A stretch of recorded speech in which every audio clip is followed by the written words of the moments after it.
Todo cristão sabe que Jesus é o nosso modelo e referencial de caráter e de comportamento.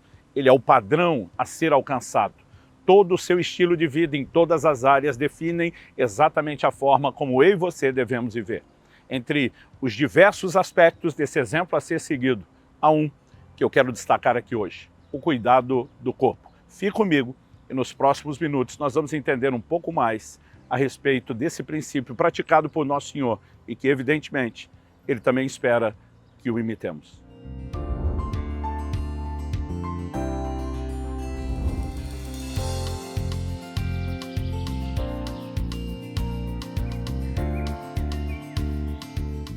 Estou hoje em São Luís, no Maranhão, na Praça Gonçalves Dias, passando para trazer mais uma palavra ao seu coração. E o texto que eu quero tomar como ponto de partida para nossa reflexão e análise é Efésios capítulo 5. Eu vou ler do verso 28 ao 30, que diz: assim também o marido deve amar a sua esposa como ama o próprio corpo. Quem ama a esposa, ama a si mesmo, porque ninguém jamais odiou o seu próprio corpo. Ao contrário, o alimenta e cuida dele, como também Cristo faz com a igreja, porque somos membros do seu corpo. Algumas verdades a serem destacadas aqui. A primeira é que o apóstolo Paulo está falando do relacionamento marido e mulher desde o verso 22, e quando ele chega no 28, ele está no contexto dessa argumentação, e ele mostra a importância de que se siga na relação marido e esposa o padrão estabelecido do relacionamento Cristo e a igreja. Então ele diz que o marido deve amar a esposa como Cristo amou a igreja, ou seja, amor sacrificial. Ele mostra que a esposa deve submissão ao marido, como a igreja deve submissão a Cristo. E é justamente dentro dessa lógica que ele comenta no verso 28, que o marido deve amar a esposa como ama o próprio corpo. Aqui o assunto do amor ao corpo é introduzido. Um paralelo a respeito do relacionamento que ele está falando, marido e mulher, mas o assunto do amor ao corpo é introduzido. Depois, como contraponto, no verso 29, o apóstolo Paulo diz: porque ninguém jamais odiou o seu próprio corpo. Então, de um lado o amor, o conceito, por outro lado o ódio. Então, ele vai dizer: ninguém jamais odiou. Todo mundo entende o que deveria ser a expressão de amor. E depois de dizer ninguém jamais odiou, ele diz ao contrário. Então, novamente agora, o contraponto. O contraponto do ódio, que poderia simplesmente se dizer de novo, é o amor. Mas ele vai traduzir em linguagem prática o que significa o amor ao corpo. Ele diz, ao contrário, o alimenta e cuida dele. Isso significa que a ideia de cuidado do corpo, ela é bíblica, é apresentada na palavra de Deus e ela envolve nutrição, mas não se limita somente à questão da alimentação. Agora, se a gente parasse aqui, alguém poderia alegar, mas Paulo fez apenas uma observação do comportamento humano. Que ninguém odeia, que as pessoas amam, que as pessoas cuidam, mas o fato de observar o que fazem não necessariamente estabelece uma regra e um padrão para mim e para você. Então nós temos que fazer apenas porque outros fazem, e dentro desse questionamento, a lógica, nos remete a uma resposta, não necessariamente. Mas quando ele diz como Cristo, como também Cristo faz com a igreja, aí a conversa muda completamente. Por quê? Na sequência, depois de falar que Cristo cuida da igreja, assim como o marido deve cuidar da mulher, assim como cuida do próprio corpo, ele afirma, porque somos membros do seu corpo. Ou seja, a ideia de cuidado do corpo, ela tem em Cristo o padrão. Ah, pastor Luciano, mas a igreja é o corpo místico, espiritual. Ok, e o que Jesus faz com o seu corpo hoje, místico e espiritual, que é a igreja que somos nós, não é diferente do que ele fez com o seu corpo físico nos dias do seu ministério terreno. Então, a mesma Bíblia que nos apresenta com toda a clareza, que Jesus tinha limitações enquanto homem como eu e você, nos mostra que ele também exerceu cuidado e respeitou essas limitações. E ele segue sendo o nosso modelo. 1 de João 2,6 diz, quem diz estar nele em Cristo, deve andar como ele também andou. 1 de Pedro 2,21 diz que ele nos deixou exemplo para que a gente siga as suas pegadas. A Bíblia diz que nós temos que ser transformados de glória em glória na imagem de Jesus, que nós temos que crescer até a estatura do varão perfeito que é Cristo, porque ele é o modelo, ele é o padrão, ele é o referencial. Paulo escreve aos Filipenses e diz, tende em vós o mesmo sentimento que houve também em Cristo Jesus, porque ele é o padrão. O próprio apóstolo Paulo diz, sejam meus imitadores como eu sou de Cristo. Cristo deve ser imitado em toda a sua conduta. e no assunto do cuidado do corpo não é diferente. Então a mesma Bíblia que registra que Jesus teve fome, também registra que ele se alimentava. Aliás, diga-se de passagem, alimentava-se da dieta do Mediterrâneo, considerada até hoje uma das mais saudáveis do mundo. A mesma Bíblia que informa que Jesus teve sede, também informa não apenas que ele bebia água, mas que ele usava isso como uma alegoria nos seus ensinos para falar daquilo que no plano espiritual era vital, era essencial. Ele toma água, por exemplo, como um fundamento nas ilustrações dos seus ensinos para falar de vida eterna, para falar do Espírito Santo. Isso mostra que não apenas Jesus reconhecia o papel vital que a água tem, mas ele sabia que os seus ouvintes também entendiam isso, de maneira que compreenderiam a ilustração por ele proposta.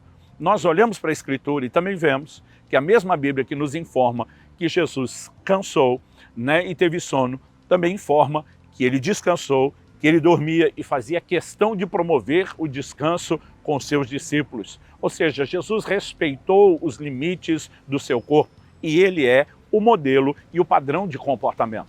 Cristo não era sedentário, até porque naquela época praticamente não existia sedentarismo, salvo raras exceções que você vai ver na Bíblia e na história, de pessoas em contextos completamente diferentes, Um rei que a Bíblia menciona ser muito obeso, que está sendo servido por todos no palácio, tem abundância e riqueza de uma forma que outros não têm, e uma menção feita, por exemplo, em relação a Eli, o sacerdote, que já é idoso, e com seus filhos praticando extorsão de comida e de alimentos, mas fora isso, as pessoas nem viviam sem movimento e normalmente não eram obesas. Quando olhamos para Jesus, esses outros dois traços do cuidado do corpo, movimento e a questão do peso, também estão presentes.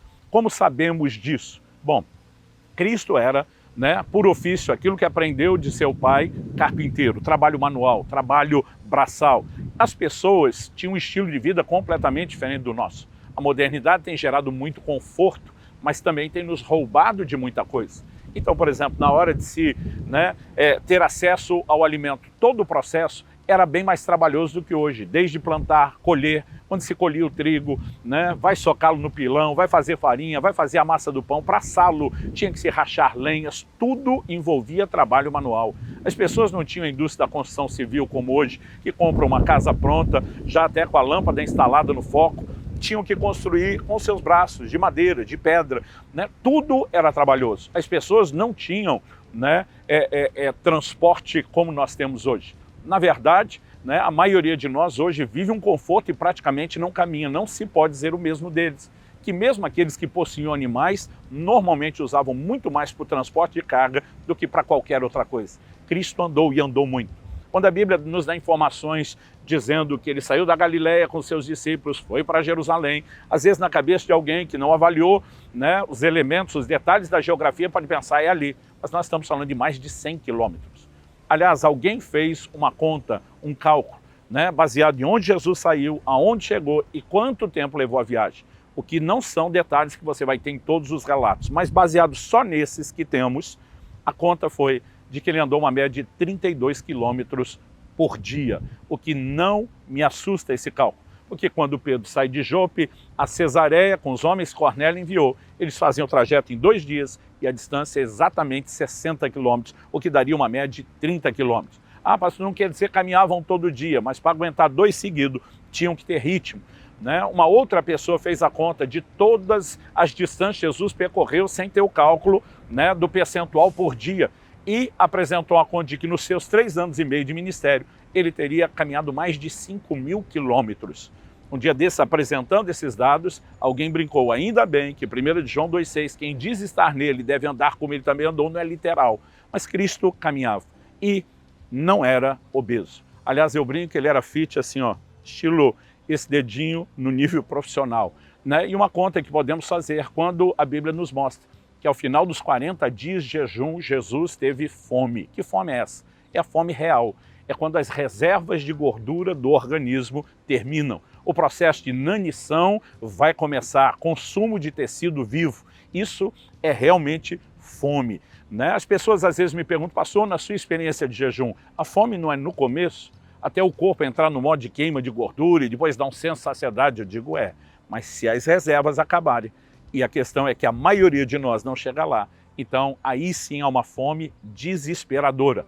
E quando a Bíblia diz que Jesus teve fome, isso tem que nos levar a um cálculo, né? Eu já fiz vários desses jejuns de 40 dias. Eu nunca tive fome, eu nunca esgotei as reservas de gordura do meu corpo, nem treinando e me exercitando intensamente. Conheço poucas pessoas, um dos líderes da nossa igreja, maior do que eu, que me acompanhou num desses jejuns e começou com um peso muito baixo. Ele chegou perto de terminar. Terminou o jejum com perto de 3% de percentual de gordura no corpo, né? Eu nunca cheguei a um índice tão baixo. Ou seja, para Jesus ter esgotado isso no jejum, ele tinha que ser alguém com padrão corporal ainda bem mais magro do que a maioria de nós hoje somos. Ou seja, não há ângulo ou perspectiva que você olhe para Jesus e que você não encontre nele o modelo de cuidado do corpo. Eu creio que só isso, além da própria Bíblia nos ensinar que o corpo é o templo do Espírito Santo, que nós precisamos glorificar a Deus com o uso correto, além de tantas coisas que são ditas, eu creio que talvez o ponto de partida, a principal, é olhar para Jesus e dizer se ele é o nosso modelo. Respeitou o descanso, fez com que os seus discípulos respeitassem. Quando você olha o combo, a combinação de todas as coisas, o conceito prático de mordomia do corpo, que é a propriedade de Deus pela obra da redenção de Jesus, ele nos é apresentado de maneira clara e isso deveria nos inspirar. A inteligência desse cuidado não é apenas para que possamos ter uma qualidade de vida melhor. Isso poderia ser uma perspectiva até um tanto quanto egoísta, embora não deixe de ser inteligente. Mas a perspectiva correta é que, tendo saúde, nós podemos não apenas viver mais, mas viver bem, para cumprir o propósito e glorificar a Deus com o nosso corpo, como diz 1 Coríntios 6,20. Que Deus nos ajude a seguir esse exemplo e referencial.